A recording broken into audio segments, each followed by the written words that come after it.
o professor João Leal Amado é professor catedrático na Faculdade de Direito da Universidade de Coimbra, onde leciona desde 1985 as cadeiras de Direito do Trabalho. É, se me posso permitir, um daqueles intelectuais que não se fecha dentro do gabinete de trabalho e, como bem saberão, tem uma presença e uma participação ativa também na esfera pública de discussão, certamente nos jornais onde mais se discutem também estes temas. A Dora Fonseca é doutorada em Sociologia pela Faculdade de Economia da Universidade de Coimbra, investigadora do SES, do Centro de Estudos Sociais na mesma universidade, e faz também parte do Laboratório Colaborativo para o Trabalho, Emprego e Proteção Social, provavelmente mais conhecido de todos como o Colabor.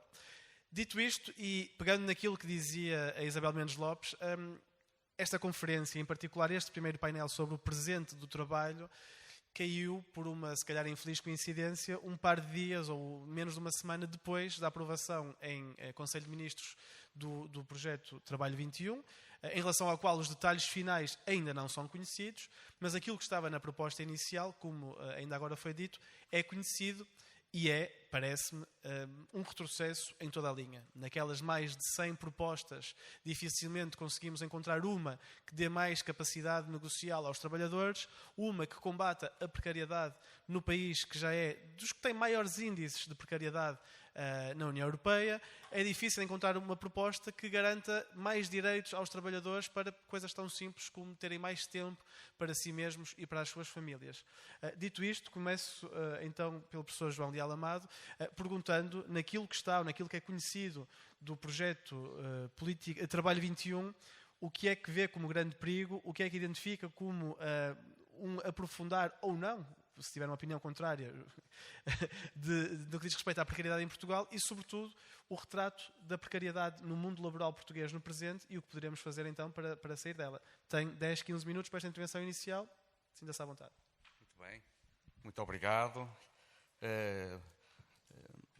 Permitam que comece por agradecer o convite para estar nesta sessão, por felicitar o LIVRE pela oportunidade. De facto, o timing não podia ser melhor, não é? Em termos de discussão destes temas.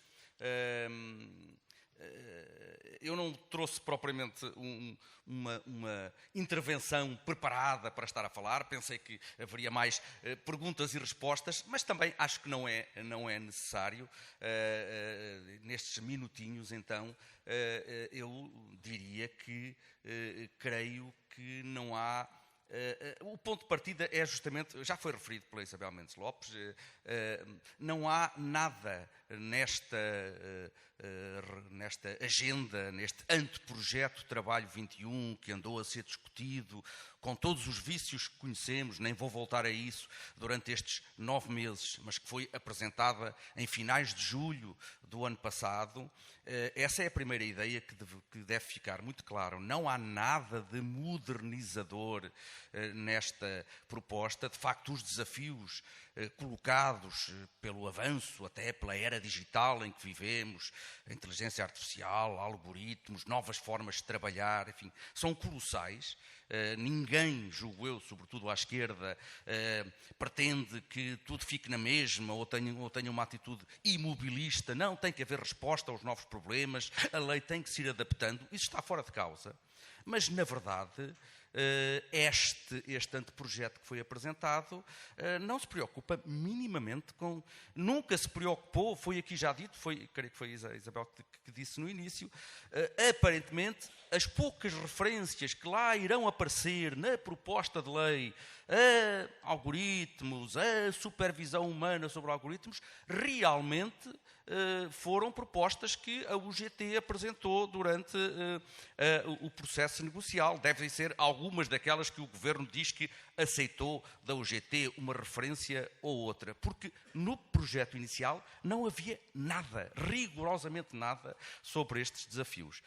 Porque, na verdade, isso tem sido dito e é rigoroso, não é propaganda. Isto não é uma reforma laboral, é uma contra-reforma laboral, porque nós não devemos esquecer, tem havido reformas nas nossas leis do trabalho. É outra ideia que muitas vezes se faz passar, a ideia de que, enfim, o tempo tem passado e as leis do trabalho em Portugal não têm sido atualizadas, não tem havido adaptação.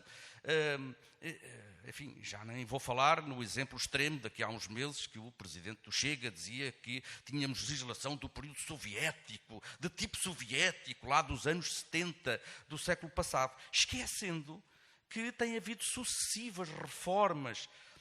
E a mim, já foi aqui dito, eu dou aulas desde 1986, no primeiro congresso a que fui assistir, era eu, um recém-licenciado jovem, o tema era a crise do direito de trabalho e a flexibilização, e ando há 40 anos com esta, perdoe-me usar um termo já datado, com esta cassete da flexibilização a ser apresentado quase sempre que há reformas laborais, lá vem para cima da mesa a ideia, a lei é rígida, temos que a flexibilizar, não é de agora, nem é de há 10, nem de há 20, nem de há 30, isto já começou, enfim, em grande força, lembro-me eu, em 1989, quando o governo do então Primeiro-Ministro Cavaco Silva aprovou uma nova lei dos despedimentos e dos contratos a prazo. E depois, em 2003, já lá vão 20 e tal anos, os mais jovens não têm essa memória, mas foi aprovado o primeiro Código do Trabalho por parte de um governo da AD, ministro Bagão Félix, que revogou toda a legislação que estava para trás e que reformou a lei no sentido de flexibilizar, de agilizar. Eu, nessa altura, ainda um bocadinho ingênuo, pensei, bom, pelo menos a partir de agora vão deixar de usar esta cassete, porque já revogaram tudo o que vinha lá de trás. Há um código novo feito por um governo com maioria absoluta da AD e, portanto, não vão continuar sempre com essa cassete. Chegamos a 2026 e vemos que é sempre isto. Aí a lei é rígida, aí os estudos da OCDE que são manipulados e são apresentados parcialmente e temos que flexibilizar.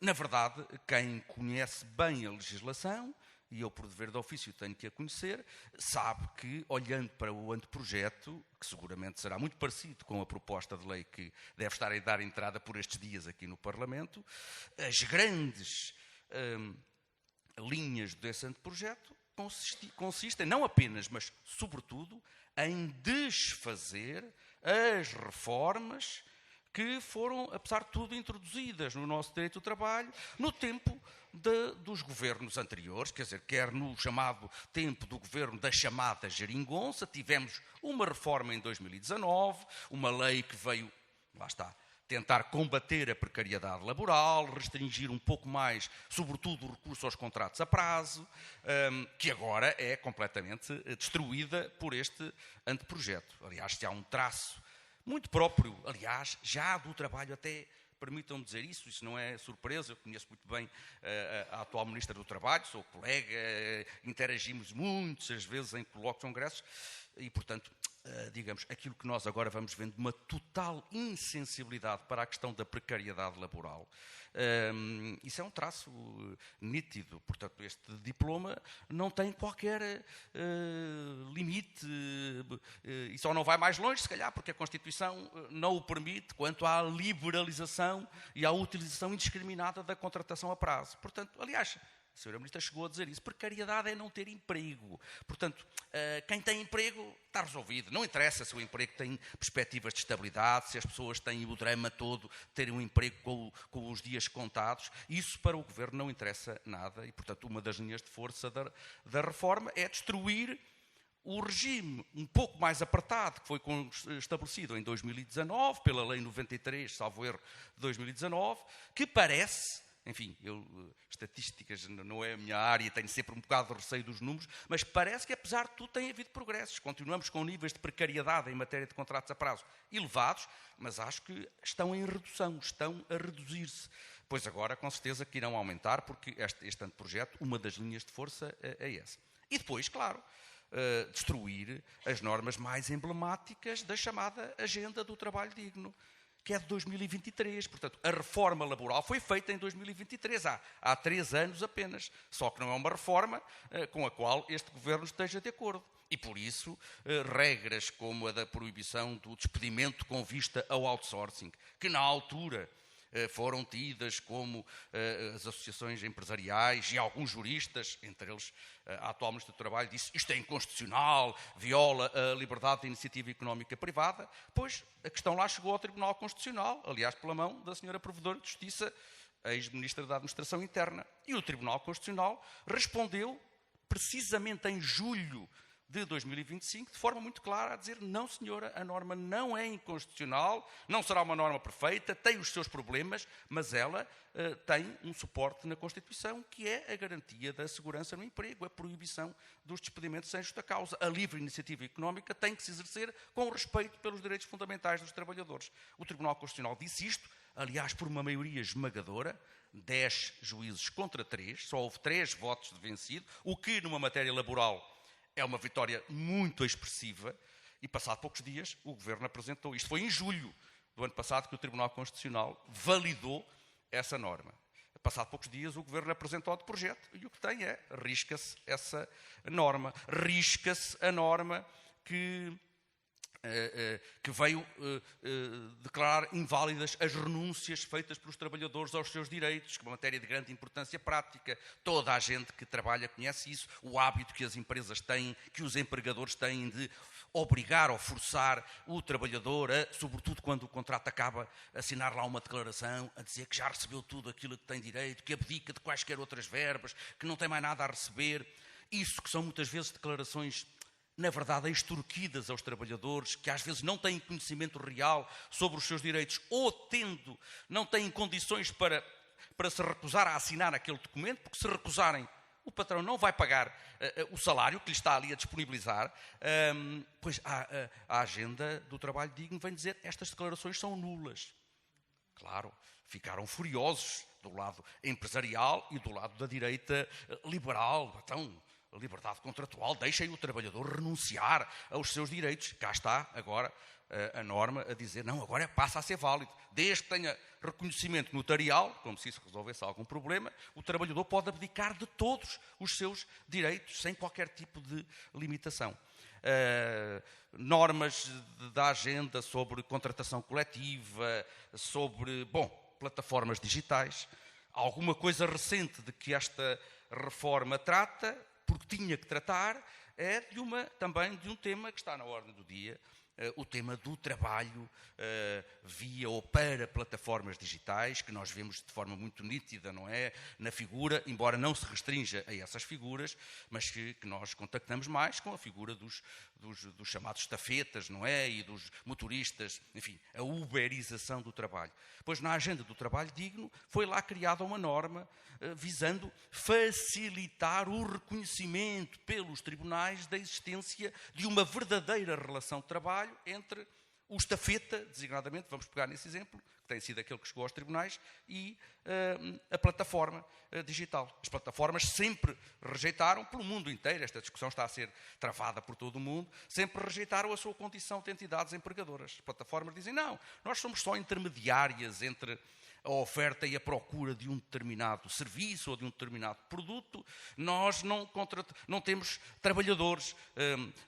Os estafetas são autónomos, são microempresários, chegaram a dizer, têm o seu negócio próprio, exploram-no com autonomia. Isso é dito à escala global, e é uma matéria que está a ser discutida à escala global. Nós, em 2023, fomos pioneiros, porque a Agenda do Trabalho Digno criou lá uma norma para facilitar a prova da existência de uma relação de trabalho, que tem sido muitas vezes utilizada pelos nossos tribunais de trabalho, em vários litígios que desde então nasceram, e, eu posso dizer, o Supremo Tribunal de Justiça, nos casos que foi apreciando, que eu saiba, em todos os casos, já há uma dezena ou mais, declarou sempre que havia contrato de trabalho entre o estafeta e a plataforma, com base nesse tal artigo que foi introduzido no Código pela Agenda do Trabalho Digno. Esse artigo agora é completamente dilacerado por esta reforma, e aqui é particularmente grave porque é destruído, é subvertido, é um aspecto técnico que não vou desenvolver, sabendo-se que a agenda era de 2023 e que em 2024 a própria União Europeia aprovou uma diretiva que Portugal tem que transpor este ano, e a diretiva diz lá clarinho que os Estados-membros da União Europeia devem criar normas que facilitem a prova da existência de uma relação de trabalho. No fundo, a União Europeia veio, nessa diretiva de finais de 2024, dizer que aquilo que Portugal tinha feito em 2023 é aquilo mais ou menos que deve ser feito por todos os Estados-membros. Pois agora Portugal, que foi pioneiro, vai ser refratário. Eu não sei como é que como é que, com a redação que está no projeto, o governo português vai dizer que está a cumprir uma diretiva da União Europeia, porque não está a cumprir, está a fazer justamente o contrário, está a criar obstáculo atrás de obstáculo para que essas pessoas possam ter os direitos mínimos de cidadania laboral e, portanto, também aí a precariedade laboral ser combatida. E, repito, isso é importantíssimo. Eu até deixava esse apelo aqui, porque, às vezes, as próprias estruturas sindicais que defendem os trabalhadores não dão, creio eu, a devida importância a estes novos fenómenos. Enfim, não são os trabalhadores habituais que os sindicatos tradicionais mais representam. E todos dizem, os estudos da União Europeia já o dizem, há milhões de pessoas já na Europa a trabalhar para plataformas digitais, cada vez mais há plataformas para tudo e mais alguma coisa, e, portanto, esse é um dos grandes desafios e é um dos grandes retrocessos que está contido nesta proposta. Foi aqui, eu não sei já como é que estou de tempo, depois mandem-me calar, porque eu agora... Pronto. Foi aqui já referido, depois, questões que têm a ver com o tempo de trabalho, pois eu creio que isso era importante. Portanto, nota forte esta proposta, cujos contornos no detalhe ainda falta conhecer, mas todo o processo, desde o anteprojeto às várias propostas que foram apresentadas, já nos permite saber. Aliás, na quinta-feira houve uma apresentação formal, não é? E até respostas da Sra. Ministra, e, portanto, há ali um ponto ou outro que eu ainda estou à espera para saber se mantém ou não. Designadamente uma norma que para mim é das mais chocantes, justamente em matéria de precariedade, que nunca tivemos na nossa lei do trabalho, que é justamente a norma que estava no anteprojeto, desapareceu durante as negociações, mas eu receio que vá ser recuperada, aquela norma que permite contratar a prazo uma pessoa, eles dizem jovem, mas não é jovem, uma pessoa que nunca antes tenha tido um contrato por tempo indeterminado. Essa norma é de uma violência. Reparem, isto significa que é o legislador a abrir a porta para começar a criar-se uma fileira de trabalhadores que são contratados a prazo ao abrigo dessa norma para satisfazer necessidades permanentes das empresas, mas podem ser contratados a prazo porque nunca tiveram antes um contrato por tempo indeterminado. E esse contrato pode durar 2 anos, acaba, a pessoa vai para o desemprego e depois volta a ser contratado por outro, a prazo na mesma, porque nunca antes teve. E, portanto, deixa de ter 18, passa a ter 20 anos, passa a ter 30, passa a ter 40, pode eternizar a sua vida profissional com contratos a prazo, atrás de contratos a prazo, intercalado por período de desemprego. É uma norma de uma violência brutal. Eu acho que é uma norma escandalosamente inconstitucional, mas eu, pelo que ouvi da Sra. Ministra, tenho as minhas suspeitas de que ela vai ser recuperada nesta... Ela caiu na negociação, houve uma altura em que desapareceu. Mas agora, se calhar, vai ser recuperada. É só um exemplo, que são 100 e tal medidas, nem todas, evidentemente, são tão gravosas, mas o sentido geral desta proposta é um ajuste de contas, claramente, com as últimas reformas laborais, que foram reformas laborais, que, apesar de tudo, não foram inspiradas pela cassete da flexibilização e da agilização e da maleabilização e do retrocesso em matéria de direitos laborais. Só neste período, porque tivemos estas ondas flexibilizantes em 2003, depois, claro, no período da Troika, que flexibilizou, para usar esse eufemismo, muito a nossa legislação laboral. E muitas das coisas da Troika nunca foram repostas. Nunca mais foi reposto os direitos de trabalhadores em matéria de trabalho suplementar, em matéria de indemnizações por despedimento coletivo.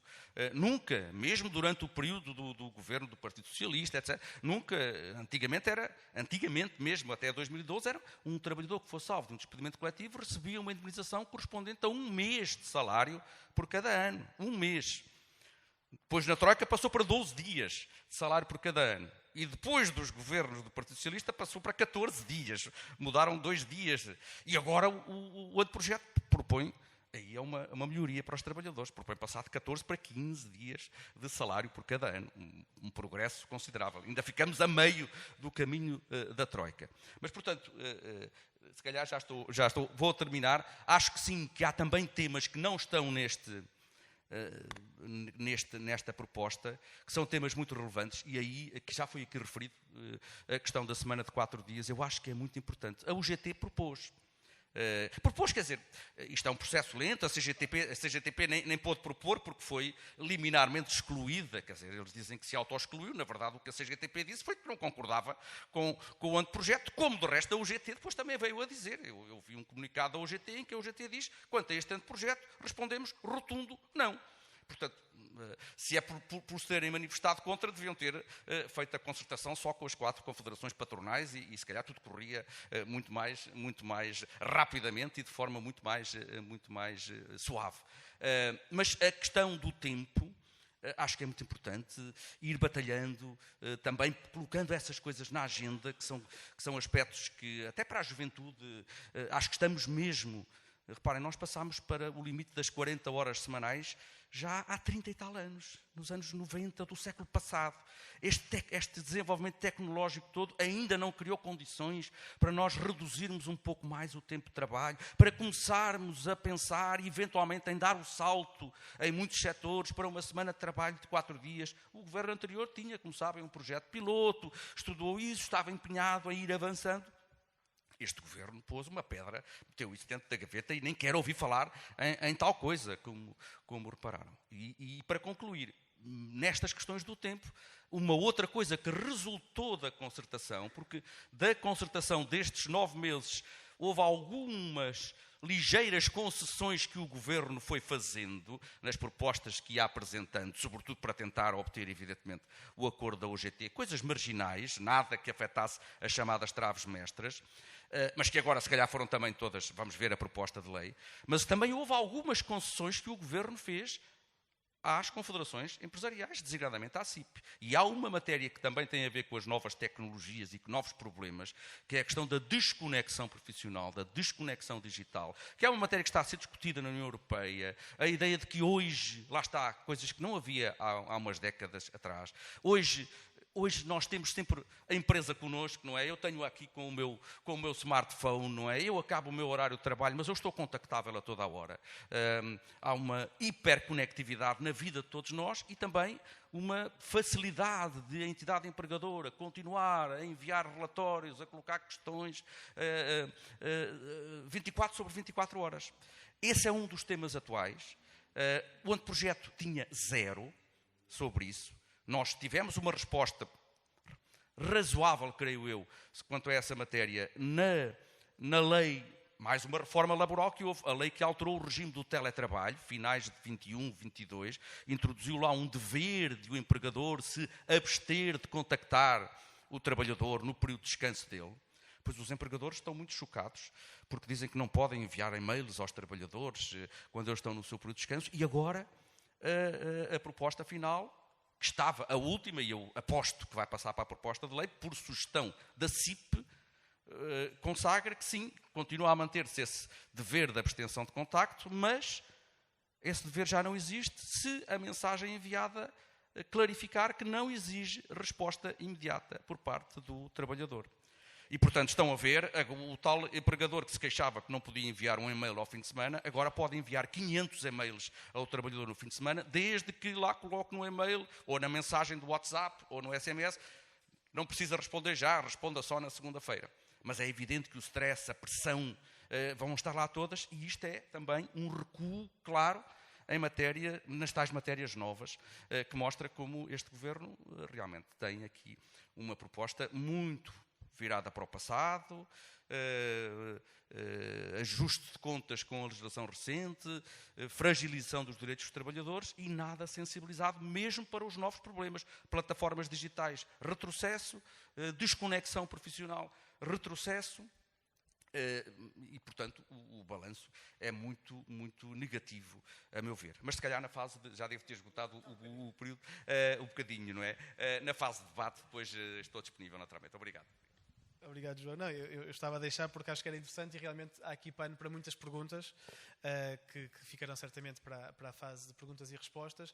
Só 2 apontamentos. O primeiro, em relação a esta revanche, não foi a palavra usada, mas esta vontade quase de corrigir aquilo que é visto como erros por parte deste governo. E depois esta ideia, que com 40 anos, de que modernizar, de que flexibilizar 2 adjetivos ou 2 verbos conotados com coisas boas, mas quem os apresenta, por norma, traduz sempre isto em precariedade e menos direitos para os trabalhadores, e é uma vez mais aquilo que está em cima da mesa com esta proposta.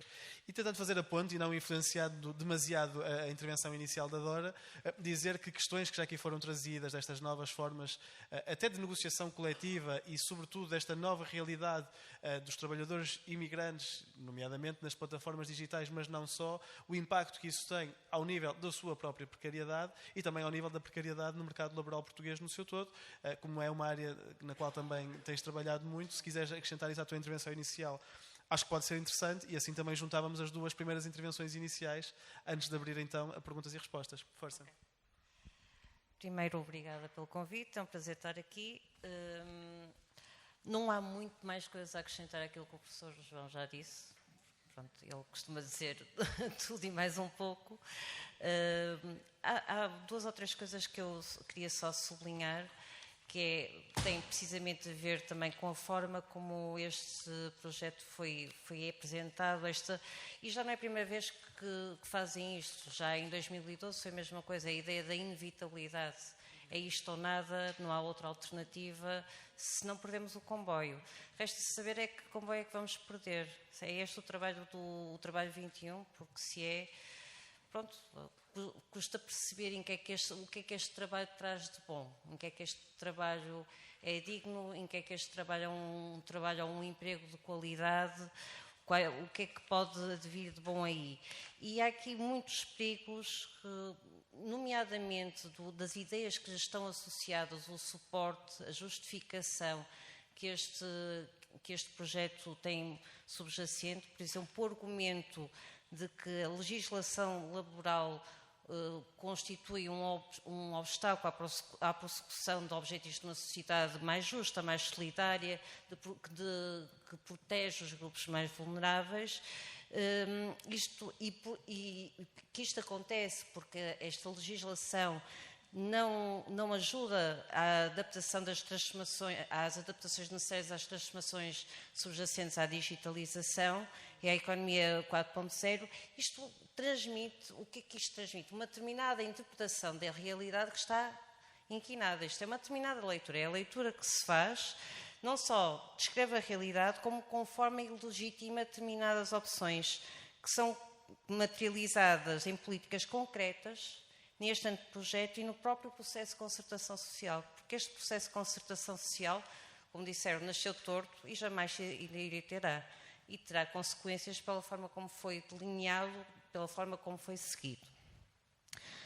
Esta também é uma reforma que tem uma matriz de flexibilização e de eficiência económica como respostas centrais. Isto não é uma fórmula nova, não é? Isto é uma fórmula que está subjacente ao neoliberalismo, já é uma fórmula antiga, em que tudo que isto é apresentado como inevitável e que é conseguido através da desregulamentação dos contratos de trabalho, da proteção do emprego, da negociação coletiva. Portanto, não é propriamente nada de... Agora, a forma como é apresentada, a forma como é conseguida, como ela opera, é que poderá escapar às vezes um pouco e passar pelos pingos da chuva. E outras ideias que desta vez não são... Uma ideia que apareceu em 2012 e que desta vez não é tão premente. Em 2012 era muito comum o discurso de há uns muito protegidos e outros pouco protegidos, portanto temos que aqui apertar um bocadinho naquela ideia, vamos desdualizar isto, temos um mercado de trabalho demasiado segmentado. Temos, mas o problema é que o nivelamento não deverá ser por baixo, mas por cima. Era muito bem se se fizesse por cima, não por baixo. Portanto, a solução não é propriamente aumentar o número de contratos a prazo, mas aumentar, se calhar, o número de contratos sem termo. Portanto, isto são os primeiros apontamentos gerais. Só para ressalvar um pouco as ideias que, se calhar, não nos damos tanto conta que existem por trás deste... Não faz mal, deixa estar, não vou precisar deles. Que estão aqui por trás...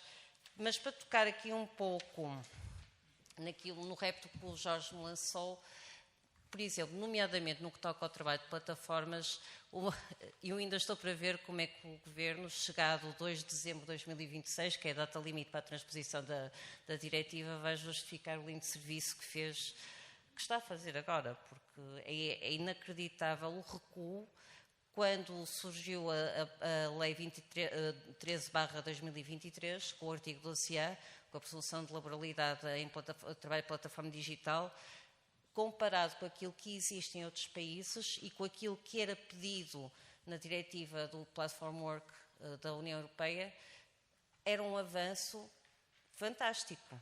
Aliás, teríamos das mais avançadas comparativamente aos outros países. Aquilo que está agora plasmado no projeto, na última versão, até na última versão da Concertação Social, 17 de abril, e, portanto, e que se prevê que saia também agora no documento final, é um retrocesso inacreditável. Portanto, não estou a perceber como é que o Governo vai justificar isto. E qual é a minha intuição acerca da justificação, das várias justificações que poderão ser mais aceitáveis socialmente? É que, bem, então, mas para que é que vamos tornar as pessoas presas a um contrato de trabalho se este trabalho é para as pessoas fazerem quando querem, para complementarem os seus rendimentos, para serem mais livres? Não, há muitas pessoas que dependem deste contrato de trabalho, destes trabalhos, não é? Portanto, e mesmo aquilo que... E são situações extremamente complicadas, difíceis, duras fisicamente, psicologicamente, e que se traduzem em vivências, porque a precariedade é isso. A precariedade não é só objetiva, também é subjetiva e tem muitas nuances. Não é só o salário que é baixo ou que é irregular, que só temos de vez em quando, e o facto de não termos proteção social associada, mas também é o facto de trabalharmos horas sem fim ou não sabemos quando é que vamos trabalhar, temos de estar em disponibilidade permanente, mas também não temos acesso a outras coisas, como, por exemplo, representação coletiva, que é muito mais difícil. Aliás, não é só no Platform Work, mas também em locais de trabalho, como, por exemplo, quando se está num call center ou em outsourcing, em que é extremamente difícil as organizações sindicais entrarem lá dentro. É muito complicado. Nas inúmeras entrevistas que eu fiz a trabalhadores em business process outsourcing em empresas do género, as teleperformances da vida, como é difícil essas pessoas conseguirem contactarem entre elas, contactarem com o seu representante sindical, saberem às vezes até como é que os sindicatos funcionam. E pensemos agora, pela questão da imigração, perguntavas-me tu, pensemos então em setores em que a força de trabalho muitas vezes é imigrante, em que tem mais dificuldade em comunicar, tem mais dificuldade em perceber quem são os seus colegas, em perceber exatamente qual é o contexto social, em perceber o que é que se está a passar à sua volta. Como é que nessas situações, todas estas fragilidades, vulnerabilidades, esta precariedade, porque a precariedade é composta por vários fatores, exacerba-se de uma forma exponencial. Portanto, torna-se muito mais complicado. E se olharmos então agora para as alterações que se fazem, tanto nos artigos que têm relativamente ao acesso à presença dos sindicatos, à entrada dos sindicatos nos locais de trabalho, à fixação e distribuição de informação sindical, ainda ficamos mais pasmados como é que isto pode funcionar. Portanto, há aqui várias coisas que se complicam de uma forma alucinante.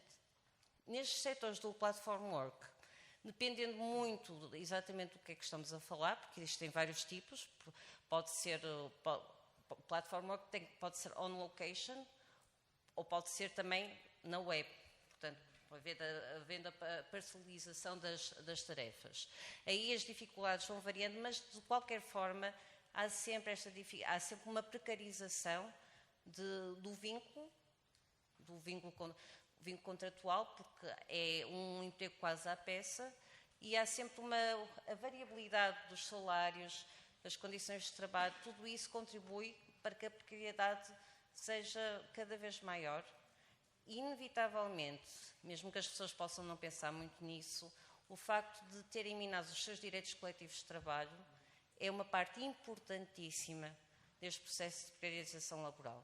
Porque essa parte, essa fragilização, impede-os também de conseguirem melhores condições de trabalho.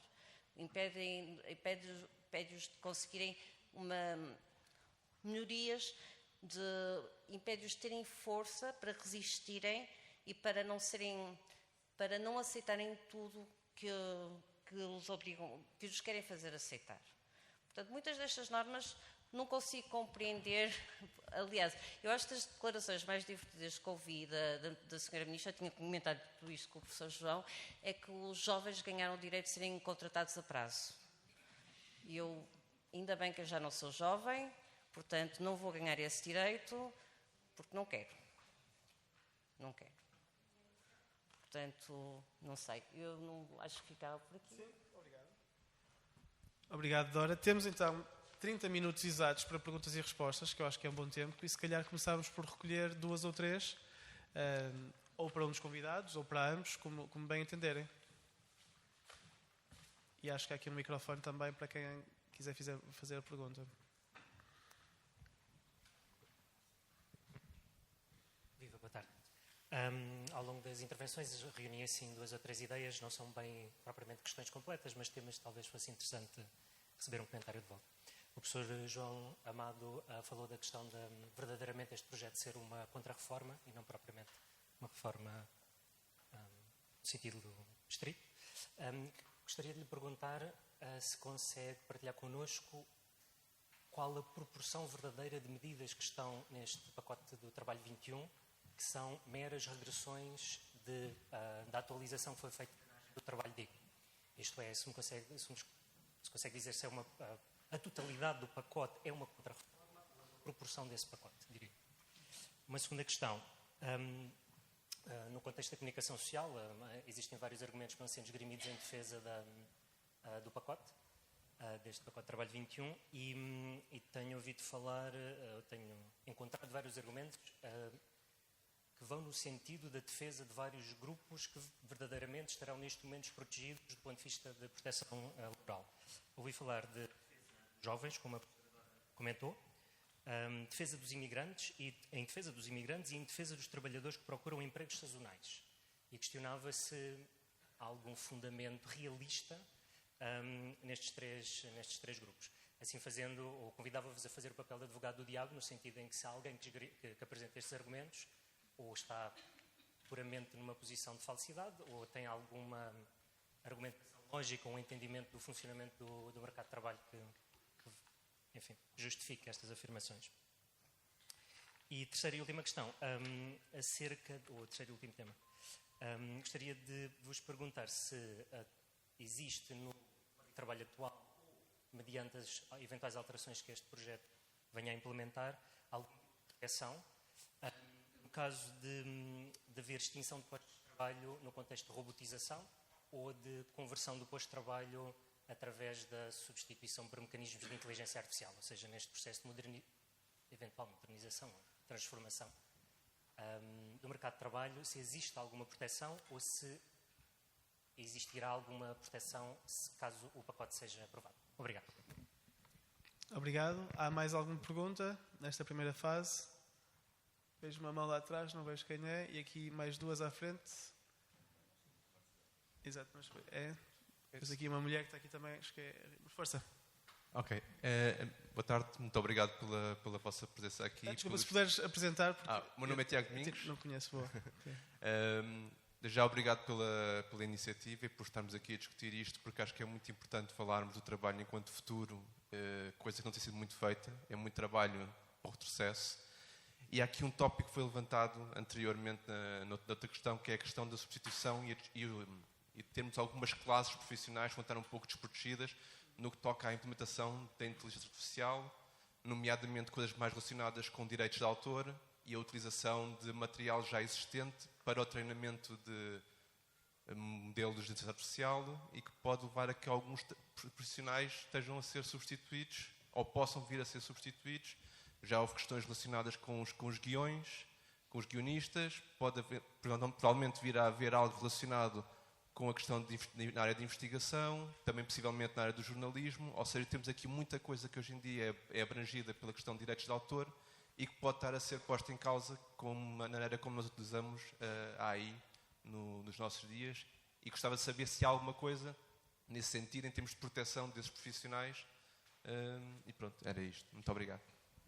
Muito obrigado. E há aqui uma pergunta também, acho que é a Rita, não é? Que é exatamente, e depois passamos às respostas. Já há aqui muito a desenvolver.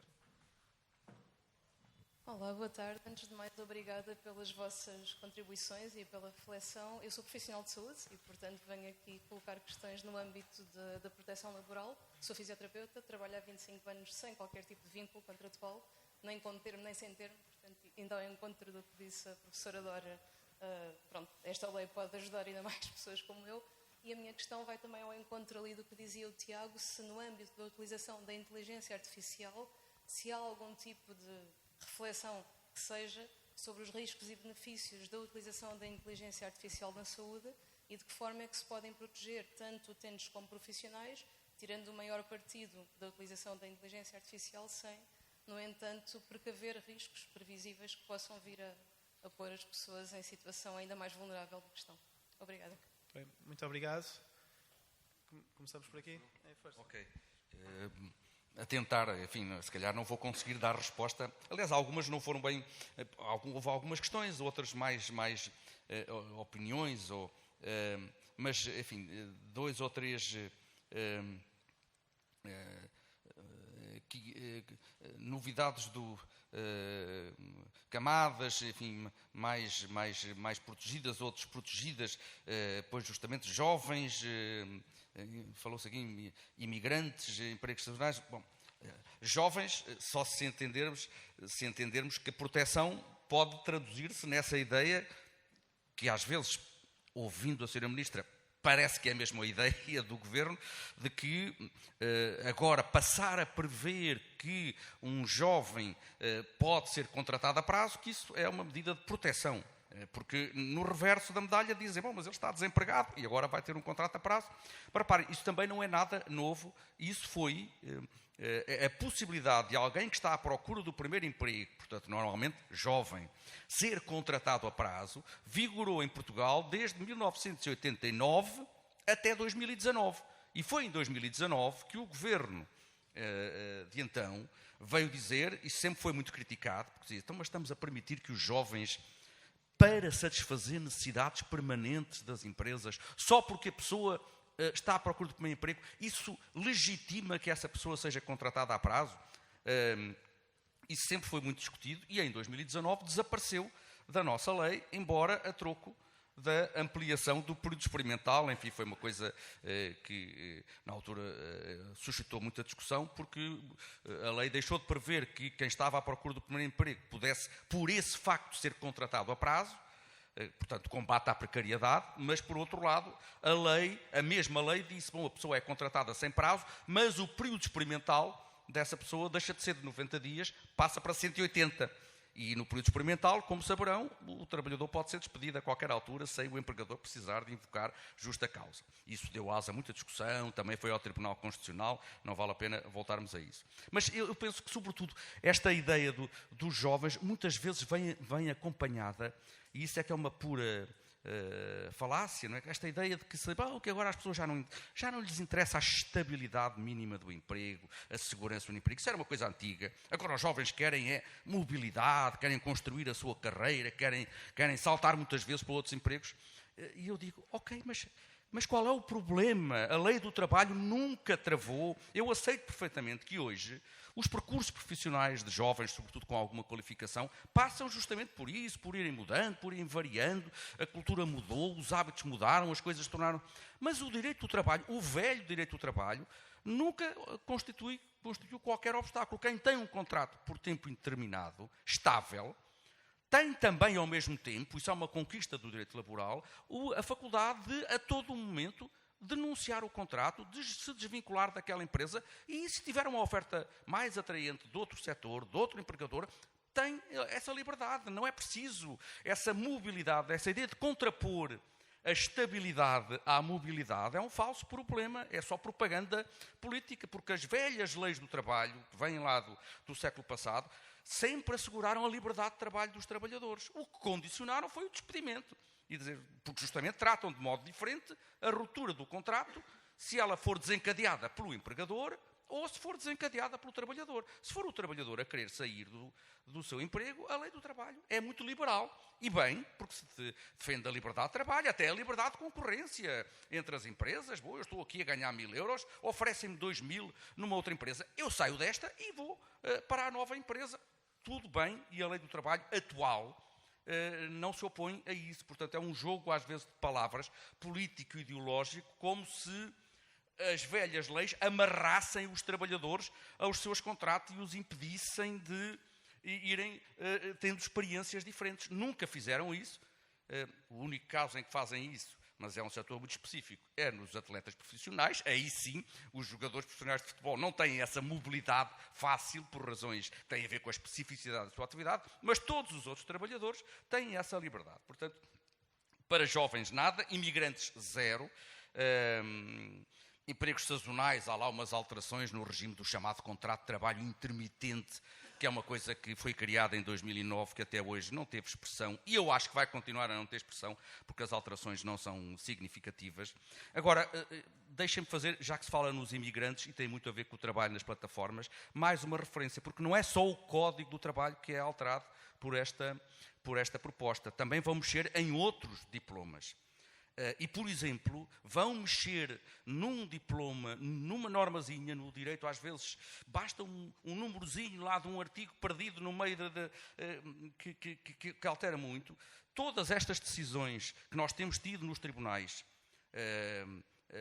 sobre a questão dos estafetas, das plataformas digitais, têm chegado aos tribunais, e chegaram centenas de casos, por ação da Autoridade para as Condições de Trabalho, que foi para o terreno, detectou irregularidades, lavrou autos, confrontou as plataformas, convidou as plataformas a regularizar a situação e, como elas não regularizaram, a Inspeção do Trabalho enviou o processo para o Ministério Público. E o Ministério Público intentou a ação em nome da defesa do interesse público na correta qualificação das relações de trabalho. É a chamada ação de reconhecimento da existência de contrato de trabalho, que foi criada lá em 2013, até por pressão de grupos de cidadãos, de petição popular, que chegou, e que tem sido um mecanismo, apesar de tudo, importante para regularizar algumas situações de falsos recibos verdes de combate a trabalho falsamente qualificado como autónomo. Pois essa ação foi utilizada aqui para as plataformas, mas que vai muito para além dessa, vale para qualquer trabalhador que tenha um falso recibo verde, que hoje em dia está pensada para ser proposta pelo Ministério Público, porque a lei parte do princípio que o trabalhador em si está de tal forma vulnerável que não tem condições para ir para tribunal. Estamos a ver mesmo nas plataformas os estafetas, quase todos estrangeiros, que sei lá em que situação em que estão, até do ponto de vista da sua situação em Portugal, a última coisa que lhes passa pela cabeça é processar judicialmente a plataforma para a qual trabalham.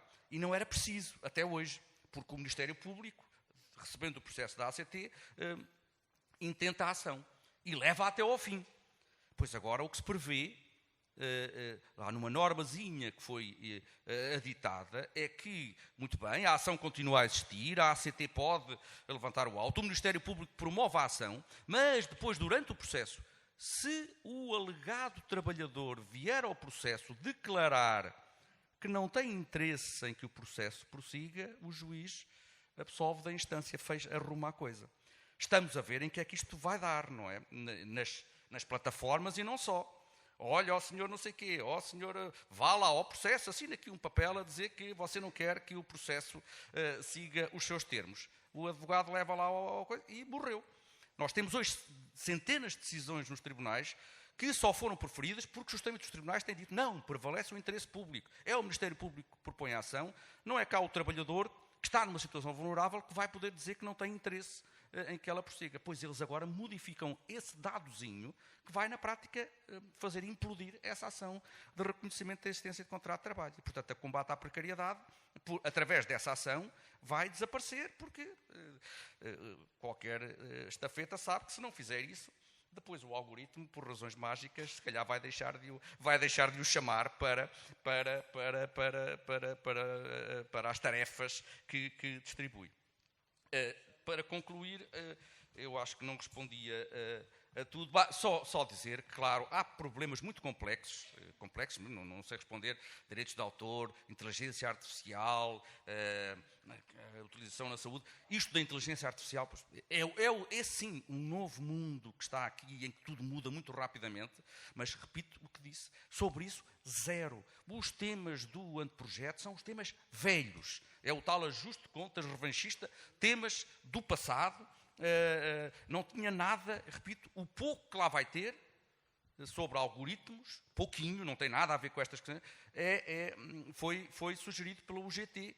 Não sei se o Governo vai reconhecer isso ou vai transformar essas propostas em propostas suas. E quanto à questão da extinção do posto de trabalho, pois isso não há alterações, mas a lei portuguesa prevê que, justamente, por motivos de mercado, tecnológicos, etc., se houver processos de informatização que tornem indispensável a mão de obra, enfim, em princípio pode recorrer-se a despedimentos coletivos ou despedimento por extinção do posto de trabalho. Enfim, seguindo o devido processo, com pagamento das compensações, por isso é que a compensação também é tão importante, e foi tão importante para os trabalhadores a redução que houve nos tempos da Troika, e nós estamos agora, já lá vão não sei quantos anos dos tempos da Troika, ainda vamos a meio daquilo que eles ganhavam quando eram alvos desse despedimento coletivo. Mas sobre isso, esta proposta não traz rigorosamente nada, porque, repito, ela não está a pensar, ao contrário do que dizem que é modernizadora, não está a pensar no futuro e nesses desafios que são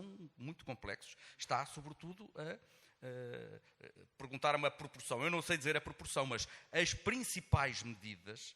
Às vezes isso não tem... Aliás, tem havido muito este método quantitativo. Aceitámos 10 propostas, isso não interessa nada, porque há aqui 100 e tal propostas. Há muitas que são mais ou menos anódinas, que são precisões de redação, que são alterações de pouco impacto. Eu não vou dizer que as 100 e tal propostas são todas horríveis, não. Mas há ali um núcleo, uma dúzia, 2 dúzias, que essas sim são importantes. E nessas, as mais importantes, o foco em desinstalar aquilo que tinha sido feito na última década pelos governos, digamos, desde 2015 até 2023, eu até diria, isto é quase uma obsessão do Governo, e se calhar em particular da Sra. Ministra, de apagar da história esse período em que, para alguns, enfim, eu acho que há uma certa direita em Portugal que nunca aceitou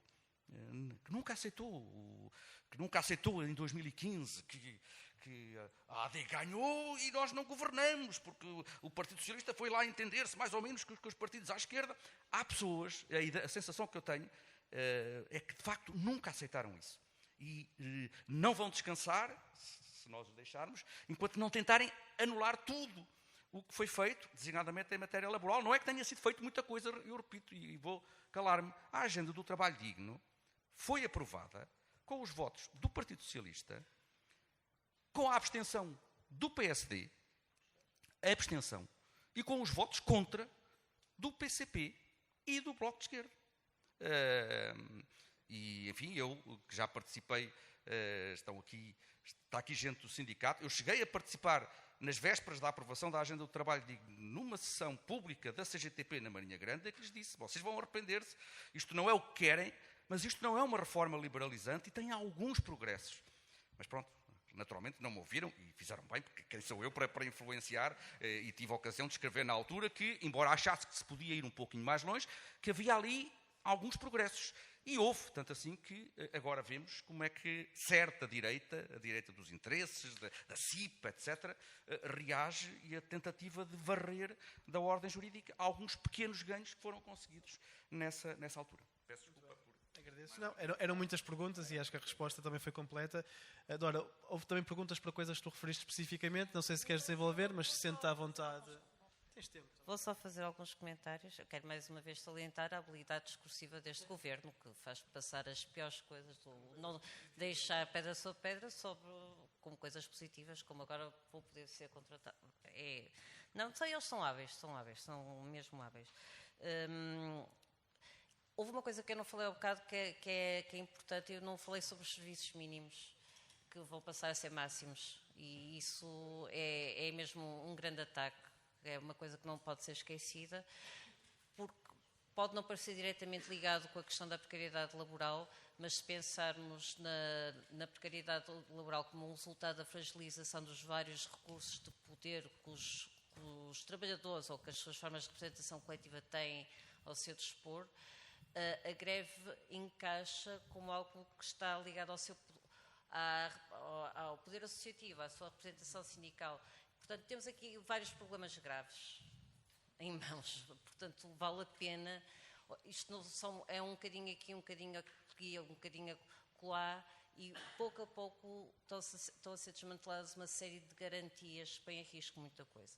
Mas agora, passando aqui só em revista algumas coisas que foram aqui perguntadas, relativamente aos riscos e benefícios da IA para o setor da saúde em específico, eu não consigo dizer muita coisa. Já vai havendo alguma reflexão, mas há uma coisa que eu sei dizer. É que já aparecem algumas convenções, instrumentos de regulação coletiva de trabalho, referência a uma coisa importante, que é o facto das organizações dos delegados sindicais, os representantes dos trabalhadores, terem que ser informados, ou os trabalhadores dos dispositivos, algoritmos, o que esteja a ser utilizado em contexto de trabalho. Qual é o problema? E eu já tive algumas conversas com alguns dirigentes sindicais sobre isso. Nada disto foi ainda regulamentado em legislação específica. Portanto, e continua a não ser. E isto já aparece nas convenções coletivas de trabalho, já desde há 2 anos esta parte. Portanto, desde que isto foi modificado, houve alterações na agenda na Lei 13/2023. Quando é que se vai regulamentar isto? Quando é que se vai fazer verdadeiramente uma discussão sobre isto? Temos aqui vários... Há coisas que não se consegue compreender. Porque realmente é importante em cada vez mais contextos de trabalho. Por exemplo, o contexto do turismo e da hotelaria é um contexto por razões de investigação, tenho vindo a conhecer um pouco melhor, e os instrumentos que são utilizados cada vez mais comportam este tipo de ferramentas de management do trabalho diário dos trabalhadores, de alocação de tarefas, tudo isso. E é preciso alguma regulamentação nesse sentido, porque isto tem impactos diretos na forma como os trabalhadores são alocados a tarefas, como eles percepcionam o seu trabalho, mesmo como eles desempenham o seu trabalho, como eles vivem o seu trabalho, nas suas condições de trabalho. E muitas vezes eles não sabem que isto acontece. E têm todo o direito a que os seus representantes tenham uma palavra a dizer sobre aquilo que está a ser utilizado, ou que sejam consultados. Têm pelo menos o direito de serem informados que isto está a ser utilizado. Esta discussão deveria ser feita. Há um retrocesso muito grande, isto não aparecer explicitamente, ou não ser discutido explicitamente, e não me parece que estas alterações venham trazer alguma coisa de melhor ou de novo a esta situação. Portanto, de um modo geral, o meu comentário a esta reforma é este. Isto é um trabalho 19, não é um trabalho 21, ou um trabalho 18. Não se pode qualificar isto de outra forma. É deixar de pensar o trabalho como algo como algo que nos traz autorrealização, que nos traz pertença, que nos dá um lugar no mundo, e pensar no trabalho como uma atividade apenas e exclusivamente de sobrevivência, porque não nos confere identidade. Portanto, isto é um retrocesso civilizacional. Ter um trabalho com menos direitos não pode ser visto como algo modernizador. Isto não é uma agenda modernizadora. Portanto, este é o meu comentário muito geral e ficaria por aqui. Muito obrigado. Acho que era um excelente resumo daqui desta sessão. Nós temos ainda tempo para mais uma última pergunta e antecipo desde já que podemos depois continuar a conversa, porque há um lanche no final desta sessão. Portanto, todos aqueles que tenham perguntas, guardem-nas, que podem fazê-las agora também com um café e um docinho na mão. Força. Okay. E se puder apresentar também, Boa agradeço. tarde, o meu nome é Ricardo Lascas, sou delegado sindical numa tecnológica. E estamos a falar de direito do trabalho, mas também depois do direito à justiça e o acesso à justiça do trabalho. Eu fui delegado sindical em França também, e em França há os prud'hommes, não sei se conhece, que são tribunais especializados só para as questões de direito do trabalho entre empregado e empregador, e que são muito, muito ágeis a decidir e normalmente agilizam muito todas estas questões e acabam por dar uma força muito, não é uma força, mas um equilíbrio de forças maior entre as duas partes. E tendo em vista o estado de nossa justiça, não é o nosso direito, há as duas coisas, não é? Eu gostaria de saber a opinião, talvez mais do professor, sobre este assunto. Eu não tenho conhecimento. Sim. Já não há mais questões? Não, é porque temos de acabar. Pronto. Não, pois, eu sei que não conheço em pormenor também, mas sei que em França há essa experiência. Creio que aqui o problema maior será mesmo não é tanto o de importar essas experiências, tomáramos nós que os nossos tribunais de trabalho funcionassem bem, que o problema das custas pudesse ser melhorado, porque isso tem sido sempre denunciado, as custas são muito elevadas, portanto, muitas vezes as pessoas, mesmo que tenham os direitos e que saibam que eles estão a ser violados, não têm condições financeiras para ir a tribunal fazer valer esses direitos. Seria outra vertente importante para trabalhar, digamos, no acesso à justiça e à justiça do trabalho, mas também aqui, digamos, esta reforma, nessa parte não muda nada, não é, nas custas, mas a reforma também vai ali ou acolá, respondendo, às vezes até contrariando algumas decisões mais progressistas, digamos assim, que têm sido tomadas, e têm sido tomadas bastante, sobretudo pelo nosso Supremo Tribunal de Justiça, que nos últimos anos tem sido um tribunal que em muitos aspectos tem interpretado a lei, tem aplicado a lei de forma, digamos, progressista. O que está previsto em matéria, por exemplo, de horário flexível para os pais trabalhadores na proposta é uma reação a essa jurisprudência, porque essa jurisprudência veio conceder o direito das pessoas não trabalharem, não fazerem trabalho noturno ou ao fim de semana aos pais até certa altura, e lá aparece uma ressalva claramente para responder a essa jurisprudência. Portanto, isto é um ajuste de contas, sobretudo com a legislação anterior, mas também é, por vezes, um ajuste em relação à jurisprudência que é tida como ou demasiado ousada ou demasiado progressista. Então vamos lá colocar na lei esta ressalva e até outros aspectos. Reparem, mesmo aquele que deu aso ao início das grandes discussões. O projeto foi conhecido em julho, em agosto de 2025, se recordam, só se falou de amamentação, não é? Praticamente parecia, eu até dizer, parece que não há mais nada neste projeto, há aqui tantas coisas gravíssimas, mas de facto a agenda mediática, estávamos também em grande parte de férias, não é? Mas esse tema veio para cima da mesa. Mas na verdade, reparem, eu sempre tive a ideia, sobretudo aquela limitação, as mães trabalhadoras só têm direito à dispensa até aos 2 anos do filho, isso não está na lei atual. A lei atual prevê que a mãe, enquanto amamentar, pode ter direito à dispensa de trabalho dentro de certos limites para amamentar. Se o filho tiver 3 anos e ela ainda amamentar, tem direito a usá-la. Pois a ministra, com base na ideia de que isto dá aso a fraudes, limitou a 2 anos. Ainda lá está. Não pensem que desapareceu. Eu imagino que seja para desaparecer agora no seio para dar alguns trunfos a certas forças políticas, a dizer que cá estamos nós a defender as mães, mas está lá, quer dizer, não deixa de ser. Eu próprio cheguei a pensar, já deve ter caído. E depois fui lá ver a norma e disse, afinal está cá. Lá continua os 2 anos. Portanto, repito, o que devemos até esperar, eu estou curiosíssimo, como calculam, para conhecer no pormenor a proposta, não é? Mas de facto, vai ser o regresso ao anteprojeto. E, de facto, isto tudo começou mal, porque depois, até psicologicamente, quer dizer, elaboram um anteprojeto que é totalmente inaceitável para os trabalhadores. Quem lê-se o anteprojeto, diz, Não há um sindicato que possa subscrever isto.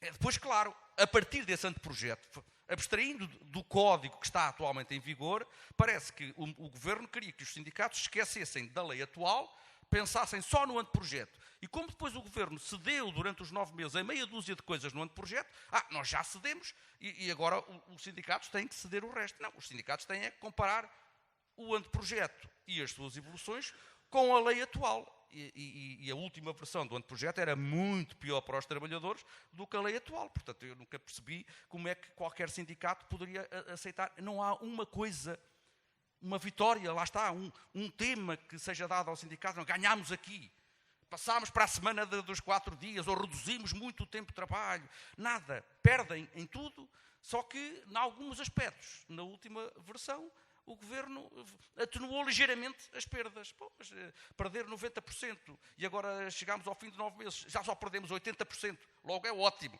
Ganhámos 10%, vamos assinar? Claro que não.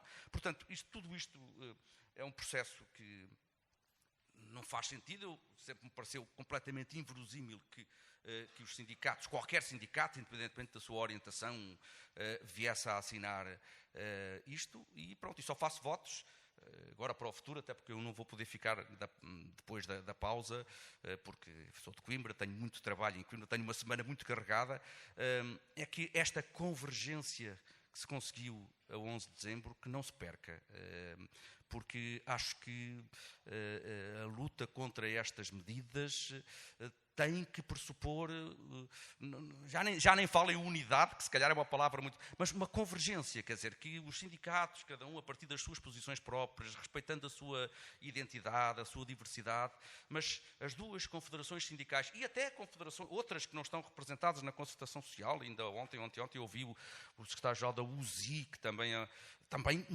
muito contrário a esta proposta, que haja forma de não haver divisão, porque essa divisão vai ser explorada pelo Governo para tentar enfraquecer todos os trabalhadores, não é o sindicato A ou o sindicato B. E, portanto, isto que se conseguiu a 11 de dezembro foi ótimo. Não se vai conseguir na greve de 3 de junho e não quero responsabilizar ninguém, porque tenho as minhas opiniões, mas não vou emiti-las aqui.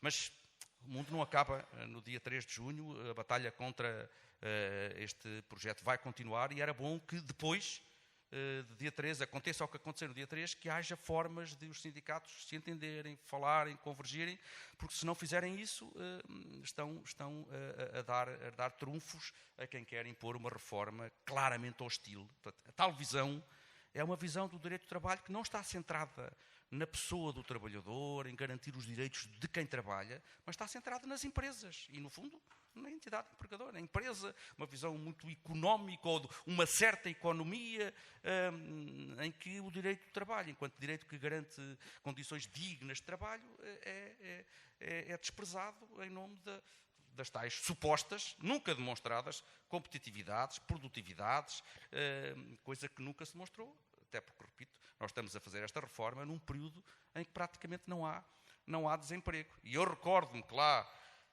e com isto fecho, quando eu era jovenzinho e comecei a ir a esses congressos, o que é que diziam? Não, o direito do trabalho é culpado porque há muito desemprego por culpa das leis laborais que são muito rígidas e não deixam criar emprego. Bom, mas que diabo, nós tivemos esta reforma da Agenda do Trabalho Digno e estamos quase sem desemprego.